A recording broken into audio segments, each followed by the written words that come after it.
বাংলাদেশে জনগণের সরকার আসবে, ষড়যন্ত্র হচ্ছে, চক্রান্ত হচ্ছে দেশকে নিয়ে। নির্বাচনকে বিলম্বিত করার চেষ্টা করা হচ্ছে।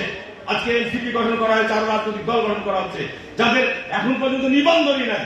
তারা বিভিন্ন রকম ইস্যু নিয়ে, বিভিন্ন রকম অচিলা নিয়ে আজকে দেশের নির্বাচনকে বিলম্বিত করার বিভিন্ন চক্রান্ত হচ্ছে। নির্বাচনকে চক্রান্ত করে বিলম্বিত করা যাবে না। নির্বাচিত সরকার ছাড়া দেশের কোন সমাধান হবে না। সুতরাং নির্বাচনকে নিয়ে আমরা কোন চক্রান্ত এবং ষড়যন্ত্র আমরা মেনে নেব না। এইটির ব্যাপারে আমাদের সকলের ঐক্যমত থাকতে হবে। জাতীয় ঐক্যমতের ক্ষেত্রে আমাদের রাজনৈতিক পথ বা মত ভিন্ন হতে পারে, কিন্তু জাতীয় এই সমস্ত ইস্যুর ক্ষেত্রে আমাদের ঐক্যমত থাকতে হবে। না হলে জাতির সর্বনাশ হবে, জাতির সর্বনাশ হবে, জাতি ধ্বংস হবে। যারা অতীতে অপকর্ম করেছে, যারা অতীতে অন্যায় করেছে, আজকে দেখেন তাদের কৃতকর্মের ফল তাদেরকে ভোগ করতে হবে। বাংলাদেশকে কজন শাসক আছে যারা ক্ষমতাসীন থাকা অবস্থায় দেশ ছেড়ে পালিয়ে গেছে? গোটা রাষ্ট্র কাঠামোতে যারা ছিল তারা সকলেই পালিয়ে গেছে।